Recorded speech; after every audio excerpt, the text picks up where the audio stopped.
लोकसभा चुनाव में सत्ता के शिखर तक पहुंचने के लिए राजनीतिक पार्टियों ने पूरी ताकत झोंक दी है। पार्टियां ऐसे दिग्गजों पर दांव लगा रही हैं जो उन्हें सत्ता की चाबी दिला सकें। मगर जीत की हसरत में राजनीतिक दलों ने उन नेताओं पर ही भरोसा जताया है जिनके दामन में दाग है। जी हां, दूसरे चरण के चुनावी रण में कई दागी अपनी किस्मत आजमा रहे हैं, तो किस दल ने लगाया कितने दागियों पर दांव, आइए देखते हैं इस रिपोर्ट में। दूसरे चरण में 13 राज्यों की 97 सीटों पर होने वाले चुनाव के लिए कुल 1644 उम्मीदवार मैदान में हैं। पहले चरण की तरह दूसरे चरण में भी कई उम्मीदवारों पर आपराधिक मामलों से लेकर गंभीर केस दर्ज हैं। नेशनल इलेक्शन वॉच और एसोसिएशन फॉर डेमोक्रेटिक रिफॉर्म्स यानी एडीआर की रिपोर्ट ने इन प्रत्याशियों की पूरी कुंडली खोल दी है। बात की जाए आपराधिक मामलों की, तो लोकसभा चुनाव के दूसरे चरण में कुल 251 उम्मीदवारों ने अपने खिलाफ आपराधिक मामलों की घोषणा की है।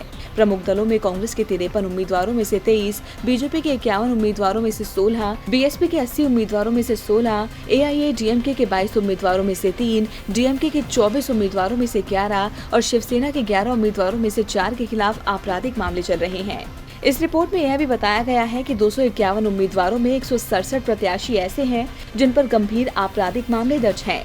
गंभीर मामलों की लिस्ट में भी कांग्रेस के 17, भाजपा के 10, बीएसपी के 10, एआईएडीएमके के 3, डीएमके के 7 और शिवसेना के एक उम्मीदवार के खिलाफ गंभीर आपराधिक मामले चल रहे हैं। ये बात भी सामने आई है कि दूसरे चरण के चुनाव में 3 उम्मीदवार ऐसे हैं जो आपराधिक मामलों में दोषी ठहराए जा चुके हैं, जबकि 6 ने अपने खिलाफ जान लेने से जुड़े मामले घोषित किए हैं।